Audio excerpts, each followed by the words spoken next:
Salut à tous les Stratoniens, j'espère que vous allez tous super bien. Après ce petit moment d'absence, il y a eu énormément de choses qui se sont passées. Je voulais d'abord vous remercier pour toute votre activité dans le Discord. Ça a repris un peu de vigueur, c'est du partage, c'est du full partage, donc c'est vraiment vraiment très sympa. On arrive à des bonnes conclusions, etc. Donc ça, je vous remercie de base. Aussi, j'ai décidé de monétiser mes vidéos. J'ai plusieurs raisons. Une raison, c'est pour d'ailleurs me payer mon propre TradingView, etc. En aucun cas, je veux gagner de l'argent avec parce que ça doit d'abord rester un plaisir. Je veux pas faire ça. Ah ouais, je vais gagner de l'argent, donc non. Ça me permettra aussi peut-être de payer Trading Light que j'utiliserai dans mes vidéos, donc ça servira à tout le monde. Et ensuite, je pense que je ferai des dons avec ce que je vais gagner. Donc j'en ai aucune idée combien je vais toucher, etc. Mais peut-être faire gagner des petits 1 an de TradingView Pro ou genre de petits trucs. Donc ça peut être sympa. Donc je me suis dit que j'allais le faire et puis bah vous allez m'en dire ce que vous en pensez. Et ensuite à la fin de la vidéo je parlerai un petit peu plus de Dcash parce qu'il s'est passé énormément de choses et je voulais faire un petit point là-dessus. Donc ceux qui sont intéressés, bah restez jusqu'à la fin. Et comme ça les autres ne sont pas embêtés, ceux qui ne veulent pas écouter. Donc, alors qu'est-ce qui s'est passé pendant mon absence, entre guillemets? Bah pas grand-chose. Ici, on a fait du pump and dump. À chaque fois, on se faisait un avalement haussier ou baissier. Donc là, avalement baissier, avalement, ici un avalement baissier. Donc, à force, on a formé un grand triangle comme ça qui est, je pense, identifié par tout le monde. Et ce matin, d'ailleurs, on a fait une petite excursion un peu plus bas. Donc pour moi, on est baissier.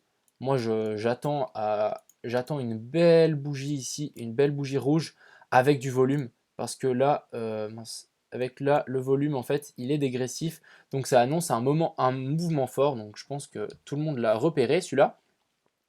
Revenir ici déjà dans cette zone ici qui a pas beaucoup eu de travail et pourquoi pas revenir encore dans cette zone ici, donc en fait toute cette zone, faire un petit rebond ici sur les 6007 et aller encore plus bas. Je vous rappelle pour les nouveaux en tout cas, mon objectif c'est les 3600 ici tout en bas parce que à mon avis on ne peut pas partir avec un bull run sur une espèce de V-bottom avec des grandes mèches, c'est vraiment pas beau. Donc moi je voudrais bien voir un double bottom comme ceci avant d'enclencher le bull run. Donc voilà. Donc après cette stagnation, j'attends un mouvement assez puissant. On verra dans quel sens. Je suis en short pour les gens les plus curieux. Je suis en short ici à 9220, quelque chose comme ça. J'ai une moyenne par là. J'ai shorté ici tout en haut à 9450 aussi grâce aux signaux de BF. Donc ça c'était très bien aussi. Donc ça m'a permis d'avoir une moyenne plus ou moins équilibrée. Donc voilà. Donc je pense que ça, on a fait le tour. Donc j'attends un beau mouvement, on va dire. On va juste passer en 1 heure, juste pour que vous voyez, c'est un vrai carnage en ce moment. Dès que je pense qu'il y a des gens qui essaient de rentrer avec un stop serré, en fait, genre un stop loss serré, direct, on a des chasses au stop, rechasse au stop. On revient péter les stops ici. Ici, on refait un nouveau plus haut, on vient repéter les stops qui étaient accumulés là-bas. Ici, on descend. Ici, on vient rechercher tous les stops des longues qui s'étaient accumulés, je pense, pendant cette montée et cette descente. Ils se sont mis juste en dessous de cette mèche. Et là, boum, on est revenu plus bas. Donc là, c'est vraiment un vrai champ de bataille. Donc faites attention à vous de ne pas vous faire liquider et stopper instantanément. Donc par exemple, mon stop, moi, il est extrêmement haut. Je pense que ce stop, je vais le changer. Ça dépend quel est le mouvement dans lequel on va partir. Si on fait une grande bougie verte qui casse le triangle avec du volume, j'attendrai un petit retracement, faire quelque chose comme ceci en fait. Si on fait une grande bougie et qu'on vient se réappuyer par exemple, je vais juste aller d'un peu plus haut. Si jamais on fait une grande bougie comme ça et on vient se réappuyer sur par exemple ces derniers plus hauts, bah, je couperai mon short ici et potentiellement ouvrir un long. On verra comment ça se goupille. Pour l'instant, je suis en short. Donc maintenant, on va aller sur notre chart ici des futurs. Donc on va revenir un peu sur nos vagues d'Elliott. Donc j'ai rien touché pendant cette absence. Donc notre 2 ici, moi je m'étais trompé, elle est ici d'ailleurs. Ici on a fait une comme ceci, une A, B, C. En fait, une vague d'Elliott, c'est toujours 5 vagues impulsives. Je vais juste trouver un endroit pour dessiner. Donc c'est 5 vagues impulsives comme ceci. Donc ici, 1, 2, 3, 4 et 5. Et quand on corrige, quand on retrace en fait, quand on va dans le mauvais sens de la tendance, bah, on corrige souvent, dans notre cas par exemple, on va corriger en A, B et C. Donc ça, c'est un détail de ce qu'il y a ici. Donc voilà. Donc ici, si on prend l'inverse, vu que maintenant on descend, on est dans une 1, 2, 3, 4, 5. Et donc ici, en fait, le retracement, ça se fait en en A, B et C. Donc c'est tout bête. Donc actuellement, après, il faut juste trouver les bons décomptes, les bons Fibo, etc. Bon, je ne vais pas faire ça, sinon ça sera trop long. Mais donc ici, on a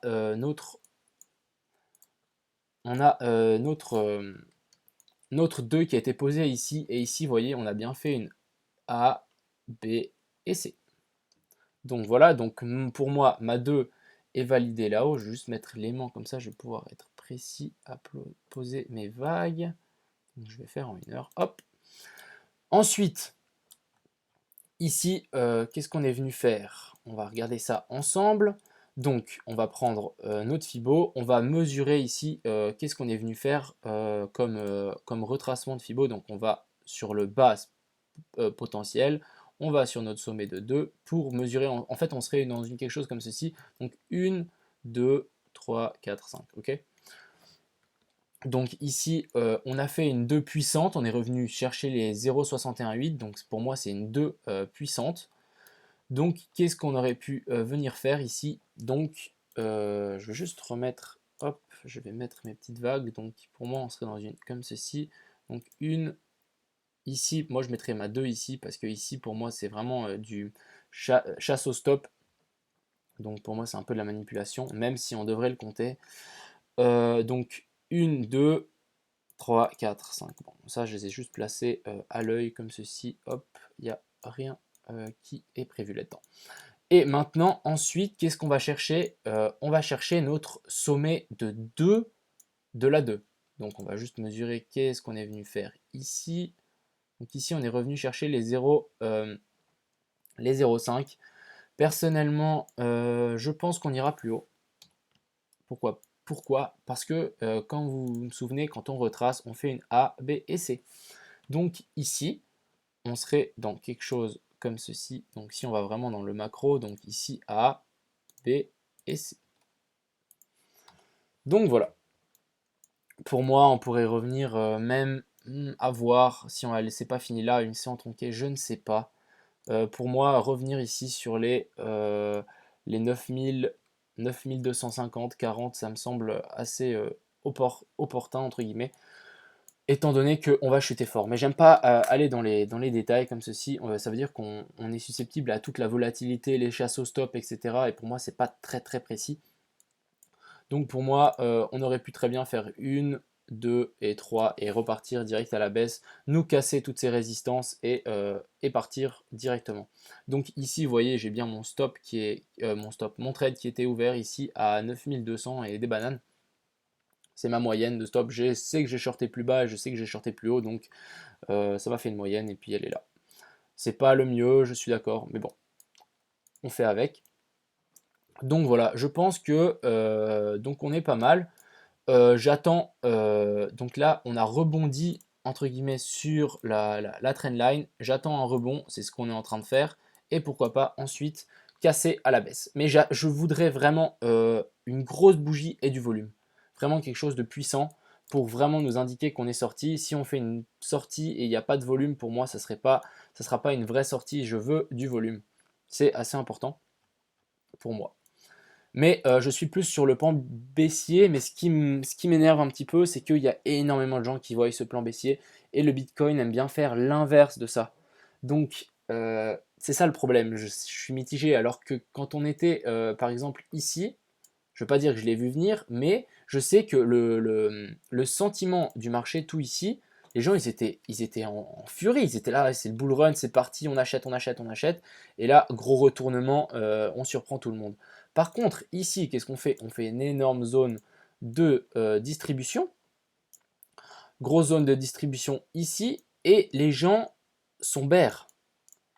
Ça m'invite à penser qu'on va aller vers le haut. Je ne change pas mon plan, vu que mon plan technique, entre guillemets, est vers le bas, Mais je garde ça dans un petit creux de ma tête, dans un petit coin de ma tête, parce que ça m'étonnerait même pas je sais pas comment le marché pourrait nous avoir, tout simplement en allant chercher les 12 000 et ensuite en repartant à la baisse, ou en faisant quelque chose comme on fait une fausse sortie, on vient casser les derniers plus hauts ici et on réintègre.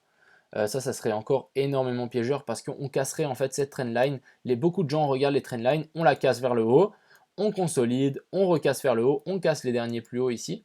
Les gens ils disent ah c'est parti, on rentre, longue, longue, longue, longue, et là on repart vers la baisse, et là on renclenche la marche arrière pour redescendre vers les abysses.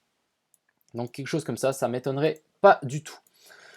Donc voilà, je pense qu'on a fait le tour pour le Bitcoin. Je ferai les targets un peu plus quand on aurait plus de bougies, les targets long terme. Je veux avoir plus de bougies pour l'instant. Mais pour les nouveaux, il faut savoir qu'on est toujours dans cette énorme, pour moi, cette énorme A, B et C. Donc voilà. Ensuite, je vais aller voir le SP500 parce que en fait, ce qu'il faut savoir, c'est que en ce moment, le Bitcoin est très corrélé au SP500. Donc, qu'est-ce qui nous a fait le SP500? J'avais indiqué, entre guillemets, cette zone de short ici. Donc, c'était juste pour indiquer qu'ici, il y avait un potentiel retournement. On l'a traversé. Donc, j'ai eu faux. On l'a traversé. Et là, qu'est-ce qu'on est en train de faire? On est en train de faire support sur celle-ci. À voir si ça va casser ou on ne sait pas. En tout cas, on fait un beau, joli double top ici. Si je passe juste en time frame un peu plus grande, je suis passé en une journée. Donc ici, on a fait un beau double top. On a fait une super belle mèche. Ça a été bien repoussé en tout cas. Donc moi, ce que j'attends, c'est ces targets ici. Ici aux 2500 points, ici à 2000 points. Ça, c'est ma target principale, fétiche, entre guillemets. Avec ce coronavirus, pour moi, ça ne devrait pas monter, entre guillemets. C'est malsain. On est dans une, comment on appelle ça? Dans un marché pas sain. Le cours monte, mais en même temps, l'économie ne va pas du tout. Regardez le Nasdaq, par exemple. On fait des... Je suis désolé, mais regardez comme ça devient vertical. Comparé à avant, c'était plus smooth. Alors que là, ça commence à devenir vraiment, je dirais pas parabolique parce qu'on fait pas ça, mais je pense que si on vient voir depuis plus loin, ah non, c'est toujours. Mais ici, je peux vous dire, c'est une belle reprise quand même. Donc ça me fait un peu peur. J'ai peur qu'en fait, il y ait une bulle presque qui éclate. Il suffit, à mon avis, le coronavirus, c'était une petite étincelle qui a fait ça. Ça a retourné un peu les rochers pour voir ce qu'il y avait en dessous. Et là, ils sont en train de se rendre compte qu'il n'y a pas de crabe, quoi. Donc, je doute, c'est possible qu'on est presque à une bulle, quoi. Ici, même le RSI, regardez, le RSI ici, il fait pas un nouveau plus haut comparé à ici à ses sommets, alors que, vous voyez ici, on a une divergence tout simplement, hein. Hop, j'aime pas du tout ça, c'est des divergences énormes. Encore là, avant, ici, on avait fait un nouveau plus haut avec le RSI. À voir, à voir. Pour moi, ça sent mauvais. C'est pour ça que je prédis aussi un crash du Bitcoin. Si l'économie descend, le Bitcoin va descendre. À mon avis, il va refaire la même chose qui s'était passé avec le coronavirus. Il est vachement lié au SP500. Ensuite, on va juste regarder lesquelles crypto-monnaies sur lesquelles je suis dedans encore. Donc, j'ai du MCO. Donc, le MCO qui revient tester sa résistance en weekly que j'avais indiqué ici depuis un certain temps. Donc, il suffit juste de passer en weekly et cette résistance ici est bien matérialisée. Donc, personnellement, j'attends un retour dans ce grand rectangle pour pouvoir acheter plus de MCO.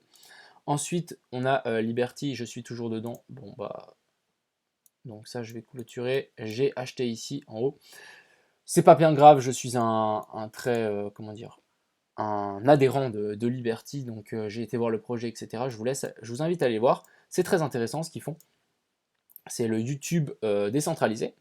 Donc, je suis un fidèle, je dirais pas fidèle partisan, mais je soutiens le projet, donc peu importe au prix auquel j'ai acheté, je suis là pour le long terme. Donc pourquoi pas, si on revient dans ce rectangle vert ici, j'en rachèterai plus pour faire descendre mon prix moyen d'achat. Ensuite, on va aller voir X, donc notre cher ami X, qu'est-ce qu'il est en train de nous faire? Pour un petit rappel, ici, on avait cassé cette trendline comme ceci. On était revenu faire un appui dessus et ensuite maintenant on est en train de repartir à la hausse. Donc pour moi ça c'est très très bullish. Donc ça c'est très bien. J'ai toujours mes ex, je vais les laisser tranquillement, j'ai pas très peur, donc ça me va. Ensuite, on va aller voir le CRO qui nous fait toujours des plus hauts avec toujours pas de divergence en weekly, donc ça c'est intéressant. En journalier, on nous fait des belles divergences, donc je peux même étirer ça jusqu'ici, donc vous voyez, ici belle divergence qui descend, même chose pour le MACD. Donc j'ai retiré tous mes ex qui n'étaient pas bloqués, donc parce que j'ai pas mal de ex, pas de ex, excusez-moi. J'ai retiré pas mal de mes crocs, et mes crocs qui sont bloqués pour les syndicates, bah, je les ai laissés sans aucun problème. Donc voilà, et ensuite on a Algo, donc Algo, qu'est-ce qui nous a fait il me semble que ça a bougé, normalement ça devrait être ici. Donc voilà, excusez-moi, hop. Donc ici, on avait fait un mini range, on a cassé vers le bas, on a fait support sur le volume profile, et ensuite, on est reparti, on redécolle. Donc prochaine résistance, pour moi, elle se situe par ici. J'ai un petit peu de algo, mais j'en ai pas énormément. Donc voilà. Ensuite, bah, je pense qu'on a fait le tour, en tout cas. Ouais, on a fait le tour. Je voulais peut-être juste parler de Ontologie. Donc Ontologie, on avait identifié, on avait pris ce trade, il me semble par ici, ou même peut-être sur la mèche, je me souviens plus. D'ailleurs, je suis même plus dans ce trade d'ailleurs. Donc les gens qui sont toujours dedans, donc Algo est extrêmement bullish. Ici, on est venu faire support sur la résistance et ensuite ça pousse. Pour les gens qui sont dedans, moi j'aurais pris profit vers les 0,88. Et bien surveiller le Bitcoin, parce que si le Bitcoin tombe, tout tombe. Ensuite, on va aller voir notre fameux Theta, donc Theta qui a bien fait support sur notre résistance, et ici qui est en train d'essayer de se construire une petite tendance haussière, faire des sommets toujours plus hauts. Donc ça, c'est sympa. Donc voilà, je pense qu'on a fait le tour pour aujourd'hui. Demain, je ferai peut-être les alts un peu plus connues comme Elrond, etc. parce qu'elles sont vraiment on fire, vraiment, ça commence vraiment à décoller. Donc voilà. Donc maintenant, je vais passer à la petite péripétie avec le Dcash. Donc avec le Dcash, qu'est-ce qui s'est passé? D'ailleurs, je vais aller voir le cours. CoinGecko.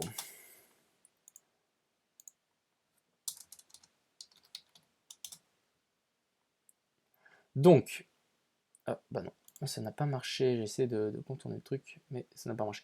Donc, qu'est-ce qui s'est passé avec Dcash? Donc, d'abord, je vais vous dire qui je suis exactement. Donc, je voulais garder secret mon identité parce que je voulais pas mélanger les deux, entre guillemets.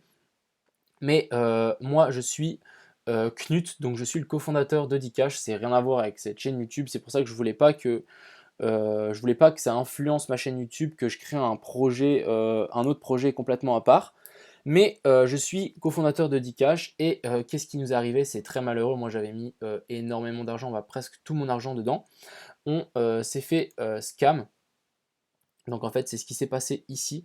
En fait, il y a quelqu'un qui s'est fait passer pour Uniswap Vision, qu'on avait contacté et qu'il nous a répondu une semaine après. On avait bien vérifié, pourtant, il avait un compte Instagram avec 10 000 abonnés, etc. Des publications, des j'aime, des commentaires, on faisait vraiment attention, hein. Et le gars, il nous a envoyé un lien, il nous ont dit oui, alors juste pour que vous confirmiez, que vous êtes vraiment comment dire, les owners en anglais, mais les personnes qui possèdent la liquidité, les Dcash, bah, vous pouvez juste remplir vous pouvez juste vous connecter avec votre MetaMask et il nous a envoyé un lien. Donc c'est ce qu'on a fait. On s'est connecté avec Thiago, mon copain. On s'est connecté sur ce MetaMask avec le MetaMask qui possédait la liquidité du Dcash et le gars, il a réussi à rentrer, choper la clé privée, il a rentré dans notre Dcash et en fait, il a retiré presque 60 000 balles sur notre portefeuille MetaMask, dont la liquidité. Et donc, en fait, en retirant la liquidité, ça veut dire qu'un Dcash ne vaut plus rien. Et c'est exactement ce qui s'est passé. Donc, tous les gens qui avaient investi, mes amis, ma famille, etc., entre guillemets, ils ont tous perdu. Moi, j'ai perdu presque 25 000 francs, francs suisses. Donc ça fait des sommes conséquentes et le problème c'est qu'on est vraiment dans un monde de requins et on peut pas faire grand chose contre ce genre de choses. Donc maintenant, qu'est-ce qu'on a fait? On ne va surtout pas abandonner parce qu'on n'est pas des... C'est pas parce qu'on a eu une erreur, etc. qu'on abandonne, sinon il n'y a rien qui joue. C'est pas parce que vous perdez une fois un trade que vous allez abandonner. Ça fait partie du jeu malheureusement. Et donc, nous allons relancer le Dcash pour les abonnés qui en ont. Je sais qu'il y en a, dont moi, dont plein de gens exactement. Ce qu'on va faire, c'est que normalement, cette semaine, on va relancer un nouveau Dcash. On va relancer un nouveau Dcash et on va faire un airdrop. Ça veut dire qu'on va rendre les tokens à tout le monde qui possédait avant. Donc on a fait un snapshot de la blockchain et ensuite on va rendre tous les tokens à tout le monde qui avait investi. J'ai 2 copains qui m'ont prêté de l'argent pour que je puisse relancer Dcash, donc ça je les remercie énormément parce que sans eux on aurait vraiment été, donc ce week-end j'étais vraiment au fond du bac avec mon copain, c'est aussi pour ça que j'ai pas fait de vidéo, j'avais autre chose à penser et autre chose à faire, donc j'espère que vous allez être compréhensif et voilà, et aussi pour lesquels je voulais protéger entre guillemets le projet et pas en même temps que vous sachiez. Ouais, je voulais pas que ça influence cette chaîne YouTube en fait. Donc maintenant je vous l'ai dit. Donc voilà. Donc on va tout faire pour relancer ce projet qui me tient énormément à cœur. C'est vraiment notre rêve. Et on va le faire du mieux qu'on peut et surtout pas refaire la même erreur qu'on a fait. Vraiment pas. Donc voilà, je pense qu'on a fait le tour. J'espère qu'elle vous a plu. Je vais recommencer à faire les vidéos, à être plus actif dans le Discord. J'espère que ça vous plaît toujours autant. Et n'hésitez pas à mettre un pouce bleu et à mettre un commentaire et même à vous abonner, ça me ferait extrêmement plaisir et à soutenir la chaîne. Et voilà. Donc je vous remercie et je vous souhaite une très bonne soirée. Ciao à tout le monde.